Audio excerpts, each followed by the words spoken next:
Ísland sannkölluð náttúruperla. Hreint vatn og loft sem margar aðrar þjóðir telja munað eitthvað sem Íslendingar hafa gnægð af. Og gjöfur fiskimið með ómenguðum fiskistofnum eru verðmæti sem ekki verða metin til fjár. Fjarlægðin frá meginlöndunum beggja vegna Atlantsála gerir það að verkum að mengun sem hrjáir margar nágrannaþjóðir okkar tiltölulega lítil hér á landi. Ísland þekkt fyrir stórkostlega veiðiár og vötn sem eru full af fiski.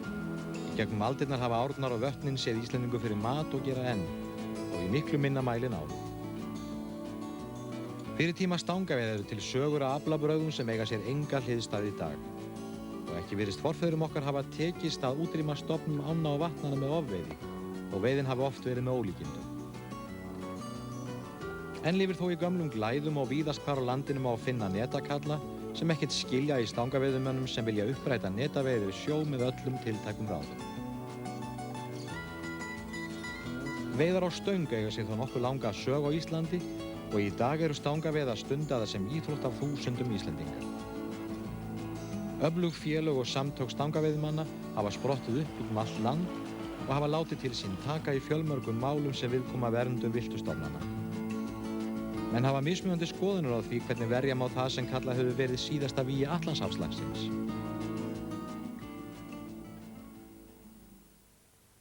Hver orsökin fyrir sveiflum á fiskigengd í ám? Það náttúrulega fyrst og fremst náttúrulegar aðstæður sem eru orsakir fyrir sveiflum og fiskigengd. Hvað svo sem við gerum mikið í ræktunarmálum og kostum miklu til, þá ræður alltaf náttúran mest þetta. Stærsta orsökin of mikil hrygning, það að segja, hún veldur því að fáir fiskar verða til. Ég held að við verðum að líta meira til hafsins og þess þáttar því laxinn það lengi í hafi áður en hann gengur í ána. Og þarna þurfum við að vinna saman að sjálfsögðu Hafrannsóknastofnunin og Veiðimálastofnunin. Við getum alveg gert ráð fyrir því að Ísland á mörkum útbreiðslusvæðis fyrir lax og við höfum í einstaka tilfellum rekið okkur á það að til dæmis í ánum á norðausturhorninu að þar hafa misfarist árgangar í einstaka árum og þar af leiðandi geta árnar verið að sveiflast úr því að vera að framleiða lax yfir í að vera að framleiða silung og milli ára. Hér á landi eru veiðar í sjó bannaðar þannig að þær sveiflur sem við erum að sjá þær eru að minnsta kosti ekki af þeim orsökum. Við sjáum það að veðurfar, þegar það kólnar, þá minnkar stofnar, bæði í ám og vötnum, nú eins í hafinu í kringum landið og við teljum að það sé yfirgnæfandi áhrifavaldur í stofnsveiflum að það sé fyrst og fremst veðurfar. Sveiflur eru meiri fyrir norðan og austan heldur en hérna fyrir vestan á Íslandi. Það eru markirari sveiflur og það er oft í svona jaðarsvæðum eða erfiðum búsvæðum sem að sveiflurnar verða meiri. Og orsökin fyrir þessum sveiflum liggur í samspilinu milli hrygningarstofns og afkvæma. Við getum nokkuð leyti stuðst við árangur hafbeitar á undanförnum árum varðandi sveiflur í laxagengd. Nýjar niðurstöður benda eindregið til þess að sjórinn hafi þarna mest áhrif, það að segja ástand sjávar hverju sinni ráður mest fjölda laxa sem gengur í laxaveiðiárnar. Og ég held líka að til dæmis loðnuveiðar hafi mikil áhrif á þetta og ég held að við verðum að skoða okkur mjög mikið í framtíðinni að þegar við verðum að ákveða til dæmis hvað mikið á loðnu á að veiðast, alveg eins og þeir í Norðursjónum þurfa að athuga sinn gangi í sambandi við sandsílsveiðarnar sem eru geysilega miklar sérstaklega hjá Dönum. Í ám þar sem stofninn lifir í ánni allan sér lífsferil, eins og til þess urriðinn í Laxá í Suður-Þingeyjarsýslu, þá fæðuframleiðsla árinnar undirstaðan undir fiskgengd eða veiðum. Það beint samband og mjög jákvætt samband á milli stofnstærðar bitmýs í Laxá í Suður-Þingeyjarsýslu og veiði urriða árið eftir. Hvernig má koma í veg fyrir sveiflur? Það verða alltaf held ég miklu sveiflur í laxveiðunum og við getum gert það með því að sleppa seiðum og sú tækni er alltaf að vera betri og betri. Sveiflur í lífríki eru hið eðlilega. Við að koma í veg fyrir sveiflur, það er draumur mannsins að geta alltaf veitt mikið. Og ef það er sem sagt markmið okkar þá er að halda jafnri góðri veiði. Eina þekkta ráðið til þess að draga úr sveiflum í lífríki, það er að drepa, það er að segja veiða. Þú getur ekki komið í veg fyrir sveiflurnar. Því að sveiflurnar orsakast af ýmsum þáttum sem eru veðurfarslegir, sólargeislun og öðru sem ræður upphaflegri frumframleiðslu í ánum sem síðan hefur áhrif á botndýrin og það eru botndýrin sem fiskarnir éta og ef þetta er alltaf sveiflast þá get ég ekki ímyndað mér að það sé hægt að ráða við þessar sveiflur, menn verða að búa við þær. Það er bara til ein aðferð. Það er að veiða. Og veiða mikið. Og láta helst aldrei sjást hrygningarfisk í ánum. Það er nóg eftir ánum þó menn sjá hann ekki. Við ráðum náttúrulega ekki við sveiflur sem að stafa af ástandi í sjó. En þegar er að ræða brest í seiðabúskapnum í ánum að þá getum við sett inn seiði þegar við verðum vör við það vanti eins og þegar verður brestur hreinlega í seiðabúskap þá getum við stungið inn seiðum og þess vegna erum við að rafveiða átna til þess að kanna hvort að það vanti seiði. Það má reyna að halda seiðastofni ána sterkum, til dæmis með sleppingum en vandamáli er kannski að reyna að sjá fyrir niðursveifluna. Við höfum því miður ekki þá þekkingu til að bera í dag. Hafa kaup á laxakvóta í úthafi áhrif á fiskgengd í íslenskar ár? Og ég get ekki séð að það muni skila sér í aukinni laxgengd í íslenskar ár. Það bendir allt til þess að það sé ástand sjávar sem ráði því hvað kemur mikið af laxi aftur upp í árnar. Og þó að við höfum merkt mikið af laxi sem gengur niður að þá hafi ekki nema örfá merki endurheimst í þeim fiskum sem hafa verið veiddir af grænlensku línuveiðibátum sem eru sérstaklega á laxveiði. Þannig ég held að þessu fé væri miklu betur varið í eitthvað annað. Að ef að þessi laxar úr íslenskum ám hafa gengið á þau svæði sem að þessi menn hafa verið að veiða á og eru að veiða á, að þá veiðum við á ekki hérna. Já, ég tel að kaupa laxakvóta sé mikið þar á verk. Og það eru náttúrulega bæði röksemdar það að það á sig náttúrulega ekki að leyfa það að vera veiða lax í stórum stíl í hafinu. Kannski fyrst og fremst vegna þess að það er ekki hagkvæmt. Ég held að kaup á laxakvóta í úthafinu hafi ekkert að segja fyrir laxveiði á Íslandi. Það er mjög lítið af laxi sem gengur á þessi mið. Þetta er, ef við erum að tala um sérstaklega Færeyjar, þá er það aðalega lax frá Noregi og Skotlandi sem er þarna. Kvótakaup í Færeyjar koma til með að hafa einhver áhrif á Norður- og Austurlandi aðalega. Hversu mikil skal ég ekki segja ekki mjög mikil trúi ég. Aftur ef að kvóti yrði keyptur við Grænland og veiðum hætt þá hefði það fyrst og fremst áhrif á Vesturlandi.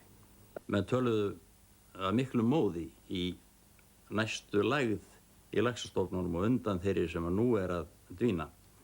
Þá töluðu menn það að Færeyingar væri búin að veiða allan okkar lax. Svo steingleymdu menn Færeyingunum þegar að laxagöngur jukust og ég held að það gerist aftur. Það talar enginn um úthafsveiðar þegar að stofnarnir okkar rísa sem þeir gera á næstu árum. Hitt er það að við eigum að leggja þessu máli lit í að í hafinu er rangur aðil að veiða. Það er best að heima þjóðirnar sem eiga laxinn og hafa skrifað undir hafréttarsáttmálanum og bera ábyrgð á laxinum alla framtíð, laxastofnunum í sínum löndum og eiga þá. Ég er nýlega búinn að fá skýrslu frá vísindamanni í Bretlandi sem hefur rannsakað þetta og hann telur að hann reyndi að reikna út hvað myndi kosta að fá einn lax tilbaka í árnar og hann telur að með kaupum á úthafslaxi, úthafskvótum að þá muni kosta 2-3 pund hver lax en ef á að fá lax tilbaka úr sem með því að sleppa sjógönguseiðum að hátíðar það kosta 150 til 180 pund. Þannig að þetta á að vera mjög góð fjárfesting að gera þetta svona, fyrir utan það að við þurfum að betrumbæta náttúruna miklu meira því að við höfum farið mjög illa með laxastofnana undanfarin 100 til 200 ár. Er laxastofninn í útrýmingarhættu? Ég held að hér á landi eru laxastofnarnir ekki útrýmingarhættu. Við erum með þetta vandamál víða og við þekkjum náttúrulega erlendis að lax hefur útrýmst úr ám eins og í Þýskalandi og í mörgum öðrum löndum. En hér á landi er ástandið miklu betra. Við erum ekki með neina laxveiðar í sjó. Laxveiðar í sjó eru stundaðar bæði í Bretlandseyjum og hafa verið til skamms tíma í Noregi og víðar á blönduðu stofnum og það er þetta sem að yfirleitt hefur valdir hruni í stofnum. Lax almennt talað, þá Atlantshafslax hefur látið mjög undan síga. Það eru stór svæði í heiminu sem höfðu lax en hafa ekki lax lengur og þá er fyrst og fremst að kenna fyrst í stað breytingum á umhverfi laxins, mengun í ám, stíflugerð og annað, virkjanir sem að eyddu laxinum. Nú í seinni tíð hefur súrt regn eytt fiskistofnum úr ám. Nú síðan hefur þarna sjúkdómar og blöndun á fiski haft sín áhrif. Ég veit ekki hvort við eigum að segja þessi í útrýmingarhættu en það eru vissulega mjög margar hættur sem steðja af villtum laxastofnum. Mjög margar. Það er ekki svo langt síðan að það voru allar ár eins og Rín í Þýskalandi var full af laxi. Svo það er margt sem við þurfum að hugsa um að varast. Það er ekki nema brot af þeim, stofnarnir í dag er ekki nema brot af þeirri starf sem þeir voru fyrir 500 árum, 100 árum þess vegna.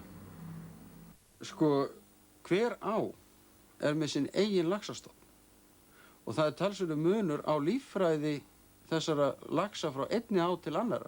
Bæði varðandi tíma sem þeir alast upp í ánni, tíma sem þeir eru í sjó og þar alveg er ekkert að tala um einn laxastofn. Ég held að almennt séð þá séu íslenski laxastofnar í íslenskum ám ekki í hættu. Aftur á móti á einstakum stöðum þar sem kvíeldi hefur verið mikið og jafnvel sumst að það sem strandeldi og menn eru með stöðvar upp við ár að þar getur stofnum í ánum, bæði laxi og ef það mennum eitthvað annað eldi, það getur stafa hætta af því vegna þess að það er ekki betur gengið frá þessu kvíum eða sumum fiskeldisstöðum en að fiskurinn sleppur alltaf út í því náttúrulega umhverfi. Ég tel þessi mikið í útrýmingarhættu og við erum með mjög greinargóða skýrslur það að á undanförnum 200 árum hefur 90% af heildarstofninn verið eytt og til dæmis í ána Rín þar veiddust fyrir 200 árum síðan 900.000 laxar. Í dag veiðist þar ekki einasti lax. Svona er þetta margar ár í Evrópu. Ég tel ekki að laxastofninn sé í útrýmingarhættu. Það sem að hefur reynst laxastofnum skeinuhætt eru fyrst og fremst virkjanir í ám og mengun. Ég þekki ekki dæmi þess að laxi hafi verið útrýmt með veiðum. Hins vegar er önnur hætta, þessi nýja, það er að segja blöndun eldisfisks og flutningur og sjúkdómum milli áa, eins og við sjáum í Noregi, þar sem að 30 ár eru meira og minna ónýtar vegna sníkjudýrs sem að kom þar inn. Það er hættan. Fiskeldi á Íslandi á sér sögu sem allir þekkja. Hörmungarsaga segja margir sem trúðu því á sínum tíma að bjarga mætti þjóðarbúinu með því að ala lax og silung til manneldis. Það sem eftir stendur er sóun fjármunn upp á marga milljarða og enginn veit hver eftirleikurinn verður. Mikið magn eldisfisk slapp árvist úr kvíum víðsvegar um landið og skilaði sér upp í nærliggjandi ár og eru Elliðaárnar nærtækt dæmi. Stafar villtum laxa og silungstofnum hætta af samneyti við ræktaðastofna? Til þess að við getum svarað þessari spurningu þá þurfum við að skilgreina hvað átt er við með ræktuðum stofnum. Við getum sagt að ræktaðir stofnar séu þrenns konar hér á landi og það er í fyrsta lagi eldisstofnar úr kvíum, í öðru lagi er það hafbeitastofnar og síðan er það sleppingar í laxarækt í ám sem yfirleitt eru samstofna. Það er raunverulega lítið vitað áhrif eða það sem skeður þegar þessi stofnar blandast og það er verið að vinna verulega mikið að rannsóknum í tengslum við það en yfirleitt að þá er svona á alþjóðavettvangi hvatt til varfærni meðan við vitum ekki nákvæmlega hvað er að ske. Ef að aðkomufiskur kemur af öðrum stofni, kemur í árnar, til dæmis frá fiskeldi, þá stafar af honum þrenns konar hætta. Fyrst og fremst getum við talið vistfræðilega hættu, það að segja að aðkomufiskurinn tæki hrygningarstaði frá villta-fiskinum, grafi prognans eitthvað því líkt. Öðru lagi getum við talað sjúkdómahættu. Aðkomufiskurinn getur borið með sér sjúkdóma eða sníkjudýr sem að heimastofninn hefur þá ekki mótstöðu gegn. Því miður höfum við slík dæmi frá Noregi til dæmis. Og í þriðja lagi getum við talað erfðablöndunarhættuna, þar að segja að erfðir þessara fiska blandist og það getur í sumum tilfellum verið mjög neikvætt fyrir heimastofninn. Það getur þýtt það að stofninn í ánni er kannski með lyktarefnið A og svo kemur fiskur með lyktarefnið B og hrygnir með heimafiskinum, þá ertu komin með fisk með lyktarefnið AB og hvar er hann heima? Hvergi. Á að rækta lax í náttúrulegum silungsám sem aldrei hafa borið lax? Ef silungsár eru fiskgengar úr sjó og það eru fjöldin af slíkum ám kringum landið, að þá myndi lax vera í þeim ef hann væri hæfur til að lifa þar í samkeppni við bleikju eða urriða. Þessi innrás verður bara til þess að eyðileggja fyrir stofninum sem fyrir er og í sumum tilfellum að eyða honum þá alveg. Þannig að menn með svona eðlilegar hugmyndir náttúruna eiga ekki að gera svona hluti. Á að flytja lax upp á urriðasvæði í Mývatnssveit? Það er hrein náttúruspjöll. Þetta er ein skemmtilegasta og virðulegasta urriða á í heiminum. Svo eina sem er til á Íslandi og þó víðar væri leitað. Og það er alveg góðgá að fara að eyðileggja hana með laxi. Það gæti þrifist lax, en ég tel að það ætti alls ekki að flytja lax þar upp fyrir. Við höfum hana fræga og góða urriðaveiði. Þetta er einstakt náttúrufyrirbrigði og við eigum ekki að hreyfa við því. Og tekurðu þá áhættu að setja bestu urriðaveiði í Evrópu, hugsanlega miklu víðar, í hættu með einhverjum ímynduðum gróða af laxveiði. Seturðu húsandastofninn í hættu með því að flytja lax upp í efri hluta Laxár í samkeppni við húsandina. Og Laxá er eini varpstaður húsandar í Evrópu. Taka menn svona á þetta? Ég segi nei. Seiðasleppingar hafa verið stundað hérlendis árabil. Klakhús eru starfrækt viðsjárnu landið og tilraunir gerðar með sleppingar seið á öllum vaxtarstigum. Hver er ávinningurinn af seiðasleppingum? Hann er nú mjög misjafn. Fyrst þegar menn fóru á stað með seiðasleppingar þá trúðu menn því að klak í ánum væri þröskuldurinn, drifi sig út með kvipókaseiði. Það reyndist nú ekki vera raunin.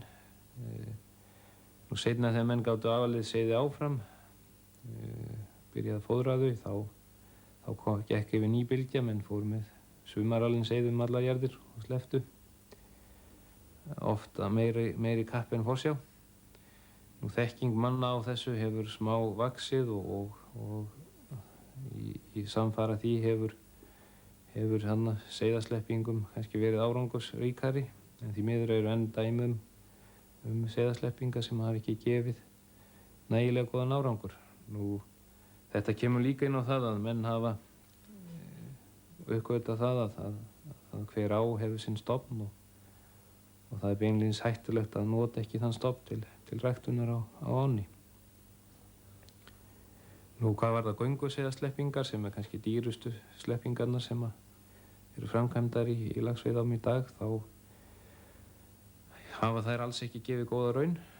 heilt yfir litið og það er greinilega mjög flókið ferli að búa til gönguseiði og sleppa og því miður oft mistekist. Og ég held að við eigum töluvert langt í landa að ná fyllilega tökum á því. Já, ávinningur af seiðasleppingum getur verið, ef rétt er að málum staðið, getur verið sá að við drögum hugsanlega úr sveiflum. Við getum aukið laxagengd í tiltekið svæði, en það er mjög mikilvægt áður en við förum að athuga á hvern hátt við getum nýtt okkur gönguseiðasleppingar að við verðum að skoða það út frá hverjum stað fyrir sig. Það er erfitt að alhæfa gönguseiðasleppingar. Sums staðar ganga þær vel og annars staðar ekki.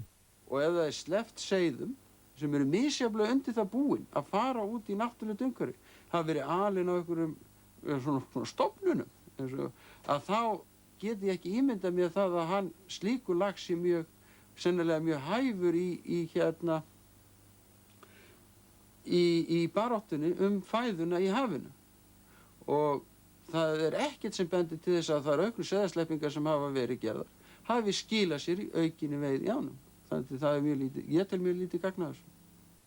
Ég tel að það sé talsverður ávinningur í því að vísu eru seiðasleppingar mjög dýr aðferð í dag því að við eigum ennþá eftir mjög mikið ólært í þeim efnum. Líklega nú ávinningurinn af þeim bara hreint engin. Menn eru þar að fikta með hluti sem að þeir ráða ekkert við og hafa ekki náð neinum árangri með. Hafbeitarstöðvarnar hefðu haft hér rekstrar afkomu í lagi ef menn réðu eitthvað við þessa hluti. Hér á landi þá sleppum við aðalega sumarseiðum og gönguseiðum og árangur af þessum sleppingum getur náttúrulega verið mjög misjafn á milli ára og milli áa. Við höfum aðalega sleppt sumarseiðum fyrir ofan fossa og þetta hefur stundum skilað verulegum árangri. Við getum nefnt sem dæmi það eru Hofsá í Vopnafirði núna í sumar og einnig er mjög góðar árangur sem hefur náðst í Miðfjarðará og Flekkudalsá í Dölum núna undanfarin ár og ekki síst má minnast veiða í Þjórsá kringu 1974 til 78 en þá jókst veiðin úr 1000 laxum upp í 5000 laxa að mestu leitinu út á smáseiðasleppingar í efri hluta Þjórsár. Þannig að það eru mjög mörg dæmi það að þetta hefur tekist vel en einnig má segja að oft hefur tekist miður, oft vegna þess að aðferði við sleppingar og annað sem hefur mistekist. Seiðasleppingar hafa lítið gagn gert. Menn héldu það að þar væri vandræðin að laxinn geti ekki og þessi fiskar geti ekki séð sig sjálfur. Það hefur komið í ljós hins vegar að það er alltaf nóg af seiðum. Hrygning er yfirleitt alltaf mikil. Þar sem að kreppir, það er matur og pláss. Ef að seiðin frá mat og pláss, þá er framleiðsla góð. Það er ákveðin burðargeta fyrir ákveðin fjölda og það er alltaf seiði sem bíða. Þannig að það vantar aldrei seiði. Eru laxa- og silungstofnarnir rannsakaðir nægilega mikið?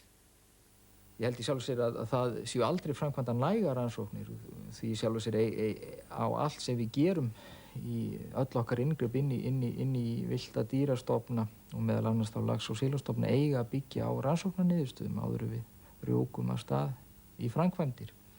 Þar að leiðandi held ég að kannski það sem okkur hefur vantað svolítið á undanförnum árum í okkar rannsóknar framkvæmdur séu meðal annars grunnrannsóknir á lax- og silungstofnum til þess að sé hægt að byggja við framkvæmd þessara hagnýtari rannsókna.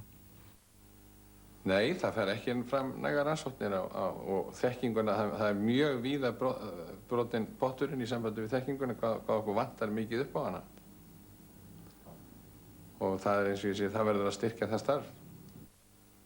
Á Íslandi eru tiltölulega fáir vísindamenn sem vinna að rannsóknum í ferskvatni eða við vötnum og ám og ennþá færri sem sinna þá fiskinum í þessum ám. Við getum litið á rannsóknirna sem svona tvenns konar rannsóknir. Annars vegar þjónusta við veiðifélög sem er lítið annað en að meta þéttleika seiða eða þá vaxtarhraða fiska og reyna að spá fyrir hugsanlega veiði á þessu ári eða næsta ári og svo hins vegar fræðilega rannsóknir þegar menn kafa djúpt í hvað hefur áhrif á stofna, hvað stjórnar stofnstærðum og reyna að meta alla umhverfisþætti inn í. Við rannsóknir hér á landi eru mun minni heldur inn í nágrannalöndunum og það sérstaklega vegna þess að fjármunir til rannsókna eru af svo skortnum skammti. Nú það eru rannsóknarsjóðir sem að styrkja raunvísindi en þeir eru yfirleitt fjárvana. Og því er ekki að leyna að fiskeldi hefur haft nokkurn forgang hjá sumum þessara sjóða en önnur svið veiðimálana setið á hakanum sem er miður. Ég held að það skort ekki á, þær mættu vera markvissari. Það sem að vantar sérstaklega er það að það sé farið eftir þeim niðurstöðum sem að rannsóknir hafa sýnt. Við búum hér ennþá við lax- og silungsveiðilög sem banna veiðar á haustin og á hrygningafiski. Það er bannað að veiða, það þarf að friða öll vötn 3 mánuði á ári, þó það sé vitað að það þarf hvergi að friða nein vötn. Það þarf að veiða vötn fyrst og fremst. Nú er langur og rysjóttur vetur að baki og við tekur sumar með björtum dögum og vonandi góðri veiði í ám og vötn. Horfurnar eru góðar fyrir sumarið, en eins og allir vita er erfitt að henda reiður á móður náttúru. Það hefur sýnt sig og sannað að hún fer sínar eigin leiðir og getur látið illa ef ráðskast er með hana. Víst getum við Íslendingar hreykt okkur af lítt menguðu umhverfi en verðum þó að halda vöku okkar því ekki þarf mikið út af að bera til að illa fari. Von bráðar fara sílspikaðir laxar og silungar að þefa sig í átt að heimastöðunum og leið fara veiðiklædnar að dusta ríkið á tækjum og tólum. En höfum í huga þegar við köstum í uppáhaldsána eða vatnið að gjöf skal gjalda. Og það verður best gert með umhyggju og virðingu fyrir náttúrunni.